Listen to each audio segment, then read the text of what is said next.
ओम शांति। आज 29 तारीख है, मंगलवार का दिन है। तो आज सारा दिन मैं सफलता मूर्त आत्मा हूँ, इस स्वमान का अभ्यास करेंगे और मेरे जीवन में सफलता ही सफलता है। सफलता मेरा जन्म सिद्ध अधिकार है। इस स्थिति में सारा दिन रहेंगे और साथ साथ आज बाबा ने कहा है कि संगम युग पर ब्राह्मण संप्रदाय बने हो और अभी बाबा कहते हैं मृत्यु लोक के मनुष्य से हमको अमर लोक का देवता बनना है, इस स्थिति में रहना है। तो आज का प्यारे बाबा का महावाक्य है। बाबा कहते मीठे बच्चे, संगम युग पर तुम ब्राह्मण संप्रदाय बने हो, तुम्हें अब मृत्यु लोक के मनुष्य से अमर लोक का देवता बनना है। प्रश्न है, तुम बच्चे किस नॉलेज को समझने के कारण बेहद का संन्यास करते हो? उत्तर, तुम्हें ड्रामा की यथार्थ नॉलेज है। तुम जानते हो ड्रामानुसार अब इस सारे मृत्यु लोक को भस्मीभूत होना है। अभी ये दुनिया वर्थ नॉट ए पेनी बन गई है, तो हमें वर्थ पाउंड बनाना है। तो इसमें जो कुछ होता है वो फिर हूबहू कलप के बाद ही रिपीट होगा। इसलिए तुमने इस सारी दुनिया से बेहद का संन्यास किया है। गीत है, आने वाली कल की तुम तकदीर हो। ओम शांति। बच्चों ने गीत की लाइन सुनी, आने वाला है अमर लोक और ये है मृत्यु लोक। अमर लोक और मृत्यु लोक का ये है पुरुषोत्तम संगम। तो अब बाप पढ़ाते हैं संगम पर, आत्माओं को पढ़ाते हैं। इसलिए बच्चों को कहते हैं आत्म अभिमानी हो बैठो। तो ये निश्चय करना है कि हमको बेहद का बाप पढ़ाते हैं। हमारी एम ऑब्जेक्ट ये है लक्ष्मी नारायण बनना या मृत्यु लोक के मनुष्य से अमर लोक का देवता बनना। तो ऐसी पढ़ाई तो कभी कानों से नहीं सुनी, नो किसको कहते हुए देखा जो कहे कि बच्चों तुम आत्म अभिमानी हो बैठो। तो ये निश्चय करो कि बेहद का बाप हमको पढ़ाते। कौन सा बाप? बेहद का निराकार बाप शिव। तो अब तुम समझते हो कि हम पुरुषोत्तम संगम युग पर है। अभी तुम ब्राह्मण संप्रदाय बने हो, फिर तुमको देवता बनना है। पहले शूद्र संप्रदाय के थे, बाप आकर पत्थर बुद्धि से पारस बुद्धि बनाते हैं। पहले सतो प्रधान पारस बुद्धि थे, अब फिर बनते हैं। ऐसे नहीं कहना चाहिए कि सतयुग के मालिक थे, सतयुग में विश्व के मालिक थे, फिर 84 जन्म में सीढ़ी उतरते उतरते सतो प्रधान से सतो रजोतमो में आए हैं। तो पहले सतो प्रधान थे तो पारस बुद्धि थे, फिर आत्मा में खाद पड़ती है, मनुष्य समझते नहीं। तो बाबा कहते तुम कुछ नहीं जानते थे, ब्लाइंड फेथ थे ना। तो सिवाय जानने के किसकी पूजा करना व याद करना, इसको ब्लाइंड फेथ कहा जाता है। और अपने श्रेष्ठ धर्म श्रेष्ठ कर्म को भी भूल जाने से वह कर्म भ्रष्ट और धर्म भ्रष्ट बन पड़े हैं। तो भारतवासी इस दैवी धर्म से भी भ्रष्ट।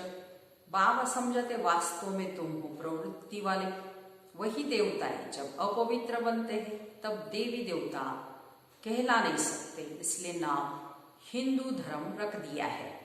तो ये भी ड्रामा प्लान अनुसार होता है। सभी एक बाप को ही पुकारते हैं, हे पतित पावन आओ। तो वो एक ही गॉड फादर है जो जन्म मरण रहित है। ऐसे नहीं कि नाम रूप से न्यारी कोई चीज है। आत्मा का व परमात्मा का रूप बहुत सूक्ष्म है, जिसको स्टार व बिंदु कहते हैं। तो शिव की पूजा करते, शरीर तो है नहीं। अब आत्मा बिंदी की पूजा हो न सके, इसलिए उनको बड़ा बनाते हैं पूजा के लिए। तो समझते हैं शिव की पूजा करते हैं, परंतु उनका रूप क्या है वो नहीं जानते। तो ये सब बातें बाप इस समय ही आकर समझाते। बाबा कहते हैं तुम अपने जन्मों को नहीं जानते हो, 84 लाख योनि का तो ये गपोड़ा लगा दिया है। तो अब बाप तुम बच्चों को बैठ समझाते हैं। तो अब तुम ब्राह्मण बने हो, फिर देवता बनना है। तो कलयुगी मनुष्य है शूद्र, तुम ब्राह्मणों की एम ऑब्जेक्ट है मनुष्य से देवता बनने की। तो ये मृत्यु लोक पतित दुनिया है, नई दुनिया थी जहां देवी देवताएं राज्य करते थे। एक ही राज्य था, ये सारे विश्व के मालिक थे। अभी तो तमो प्रधान दुनिया है, अनेक धर्म है। ये देवी देवता धर्म प्रायोग हो गया है। देवी देवताओं का राज्य कब था, कितना समय चला, ये वर्ल्ड की हिस्ट्री ज्योग्राफी कोई नहीं जानते। तो बाप ही आकर तुमको समझा दे। ये है गॉड फादरली वर्ल्ड यूनिवर्सिटी, जिसकी एम ऑब्जेक्ट है अमरलोक का देवता बनना। इसको अमर कथा भी कहा जाता है। तुम इस नॉलेज से देवता बन काल पर जीत पाते हो। तो वहां कभी काल नहीं खा सकता, मरने का वहां नाम ही नहीं। अब तुम काल पर जीत पहन रहे हो ड्रामा के प्लान अनुसार। तो भारतवासी भी 5 वर्ष या 10 वर्ष का प्लान बनाते, समझते हम राम राज्य स्थापन कर रहे हैं। तो बेहद के बाप का भी प्लान है राम राज्य बनाने का। तो ये सब है मनुष्य तो राम राज्य स्थापन कर नहीं सकते। तो राम राज्य कहा ही जाता है सतयुग को। इन बातों को कोई जानते ही नहीं। तो मनुष्य कितनी भक्ति करते हैं, तो जिस्मानी यात्राएं करते हैं। दिन अर्थात सतयुग त्रेता में इन देवताओं का राज्य था।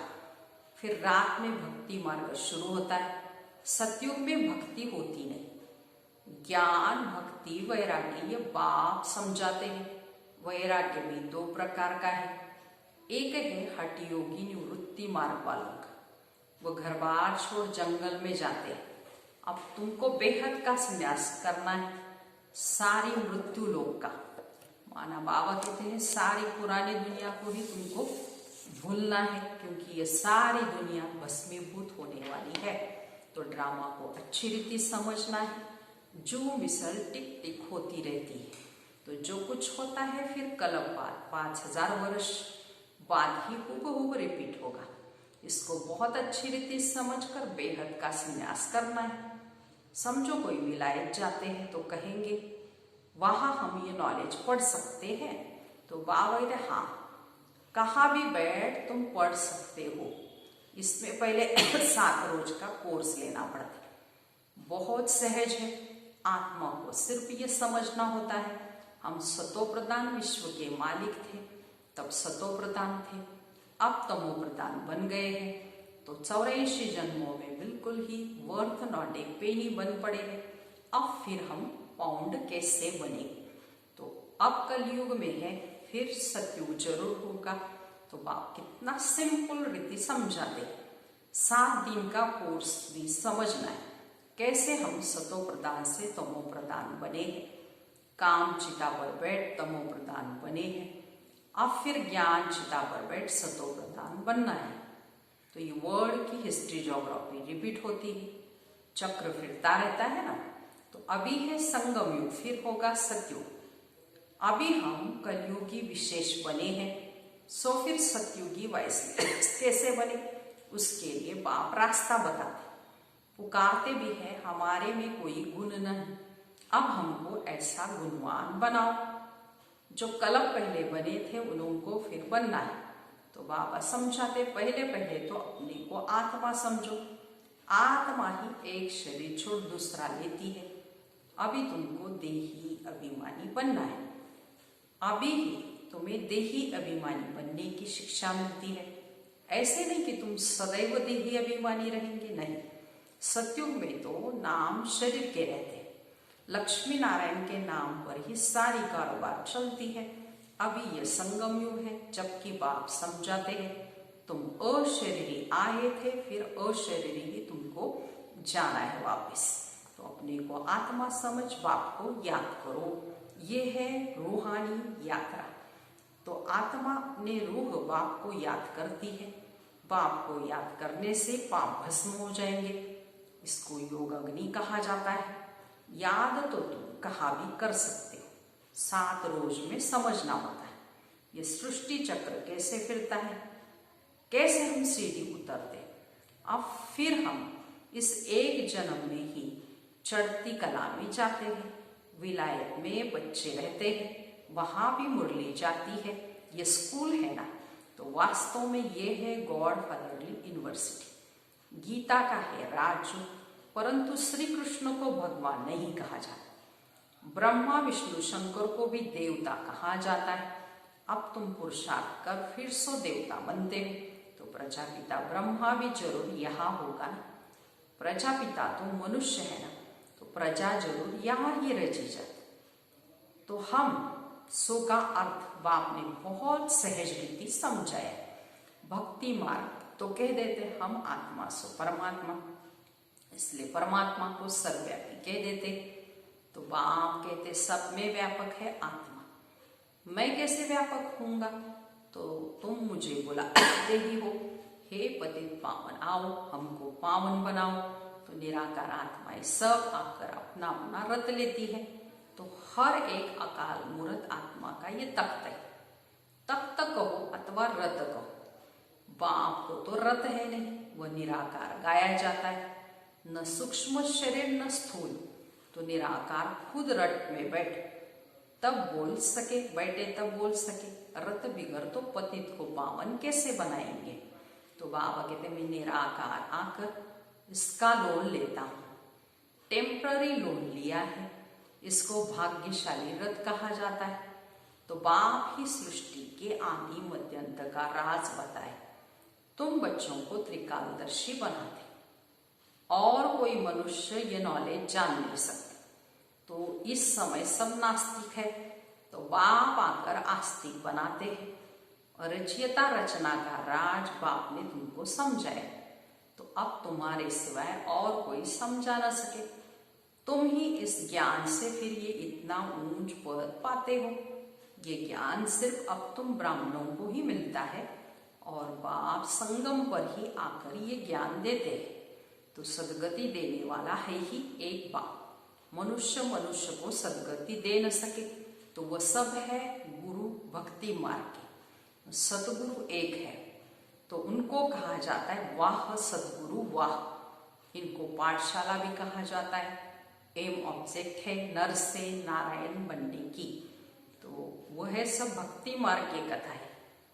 गीता से कोई भी प्राप्ति नहीं होती। तो बाप कहते मैं तुम बच्चों को सन्मुख आकर पढ़ाता हूं, जिससे तुम ये पद पाते हो। इसमें मुख्य है पवित्र बनने की बात। तो बाप की याद में रहना है, इसमें ही माया विघ्न डालती है। तो तुम बाप को याद करते हो अपना वर्षा पानी के लिए। तो ये नॉलेज सब बच्चों के पास जाती है। कभी भी मुरली मिस न हो, मुरली मिस हुई वो या फिर अब्सेंट पड़ जाती है। मुरली से कहा भी बैठ रिफ्रेश होते रहेंगे, श्रीमत पर चलना पड़े, इसलिए कभी भी मुरली मिस नहीं करनी है। बाबा कहते बाहर में जाते हो तो बाबा समझाते पवित्र जरूर बनना है, वैष्णव होकर रहना है। वैष्णव भी 2 प्रकार के होते हैं। तो वैष्णव वल्लभाचारी भी होते, परंतु वो विकार में जाते, पवित्र तो है नहीं। तो तुम पवित्र बन विष्णु वंशी बनते हो, तो वहां तुम वैष्णव रहेंगे, विकार में नहीं जाएंगे। वह है अमरलोक और ये है मृत्युलोक। तो बाबा कहते ये डिफरेंस है। तो तुमको पूरा वैष्णव बनना है, तो खान पान की भी पूरी परहेज रखनी है। तो बाबा कहते मृत्यु लोक में विकार में जाते, तो अब तुम विष्णुपुरी में जाते हो, वहां विकार नहीं होते। वह है वाइसलेस वर्ड। योग बल से तुम विश्व की बादशाही लेते हो। वो दोनों आपस में लड़ते हैं, माखन बीच में तुमको मिलता है। तो तुम अपनी राजधानी स्थापन कर रहे हो। सभी को यही पैगाम देना है। छोटे बच्चों का भी हक है। शिव बाबा के बच्चे हैं ना, तो सबको हक है। सबको कहना है अपने को आत्मा समझो। माँ बाप में ज्ञान होगा तो बच्चों को भी सिखाएंगे शिव बाबा को याद करो। तो सिवाय शिव बाबा के दूसरा न कोई, एक की याद से ही तमो प्रधान से सतो प्रधान बन जाए। इसमें पढ़ाई बहुत अच्छी चाहिए, विलायत में रहते भी तुम पढ़ सकते हो। इसमें किताब आदि कुछ भी नहीं चाहिए, तो वो कहाँ भी बैठे तुम पढ़ सकते हो, तो बुद्धि से याद करते हो। ये पढ़ाई इतनी सहज है। योग अथवा याद से बल मिलता है, तो तुम अभी विश्व के मालिक बन रहे हो। बाबा राजयोग सिखाकर पावन बनाते, वह है हठ योग और ये है राजयोग। इस पे परहेज बहुत अच्छी रीति चाहिए। लक्ष्मी नारायण जैसा सर्वगुण संपन्न बनना है, तो खान पान की भी परहेज चाहिए। और दूसरी बात, पाप को याद करना है, तो जन्म जन्मांतर के पाप कट जाएंगे। इसको कहा जाता है सहज राजयोग। राजाई प्राप्त करने के लिए अगर राजाई न ली तो तुम गरीब बन जाए। श्रीमत पर पूरा चलने से श्रेष्ठ बने, भ्रष्ट से श्रेष्ठ बनना है, उसके लिए बाप को याद करना है। कल पहले भी तुमने ही ये ज्ञान लिया था जो फिर अब लेते हो। सतयुग में और कोई राज्य नहीं था, उसको कहा जाता है सुखधाम, और अभी ये है दुखधाम। और जहां से हम आत्माएं आई है वो शांति धाम। शिव बाबा को वंडर लगता है दुनिया में मनुष्य क्या क्या करते हैं। तो बच्चे कम पैदा हो उसके लिए भी कितना माथा मारते रहते, समझते नहीं ये तो बाप का ही काम है। बाप छठ एक धर्म की स्थापना कर बाकी अनेक धर्मों का विनाश कर देते हैं एक धक से। वो लोग कितनी दवाइयाँ आदि निकालते पैदाइश कम करने के लिए, तो बाप के पास तो एक ही दवाई, एक धर्म की स्थापना होनी है। वो समय आएगा सब कहेंगे ये तो पवित्र बन रहे, फिर दवाई आदि की भी क्या दरकार है। तो तुमको बाबा ने ऐसी दवाई दी है मन मनाभों की, जिससे तुम 21 जन्मों के लिए पवित्र बन जाते हो। अच्छा, मीठे मीठे सिकिलते बच्चों प्रति माँ पिता बाप दादा का याद प्यार और गुड मॉर्निंग। रूहानी बाप की रूहानी बच्चों को नमस्ते। हम रूहानी बच्चों की रूहानी माता पिता को याद प्यार, गुड मॉर्निंग और नमस्ते। हम बनेंगे फरिश्ते। वाह बाबा वाह, शुक्रिया बाबा शुक्रिया। अभी सारी मुरली का धारणा के लिए मुख्य सार सुनेंगे। पहली पॉइंट है पवित्र बनकर पक्का वैष्णव बनना है। खान पान की भी पूरी परहेज करनी है। श्रेष्ठ बनने के लिए श्रीमत पर जरूर चलना है। दूसरी पॉइंट, मुरली से स्वयं को रिफ्रेश करना है। कहाँ भी रहते सतो प्रधान बनने का पुरुषार्थ करना है। मुरली एक दिन भी मिस नहीं करनी है। वरदान, जुदाई को सदा के लिए विदाई देने वाली स्नेही स्वरूप भव। विस्तार, जो स्नेही को पसंद है वही स्नेह करने वाले को पसंद है। यही स्नेह का स्वरूप है। चलना, खाना, पीना, रहना स्नेही के दिल पसंद हो। इसलिए जो भी संकल्प व कर्म करो तो पहले सोचो कि ये स्नेही माना बाप के दिल पसंद है। ऐसे सच्चे स्नेही बनो तो निरंतर योगी, सहज योगी बन जाएंगे। यदि स्नेही स्वरूप को समान स्वरूप में परिवर्तन कर दो तो अमर भव का वरदान मिल जाएगा और जुदाई को सदा के लिए विदाई मिल जाएगी। ऐसे बाप कहते जो स्नेही को पसंद है, माना बाप को पसंद है, वो हमको पसंद होना चाहिए।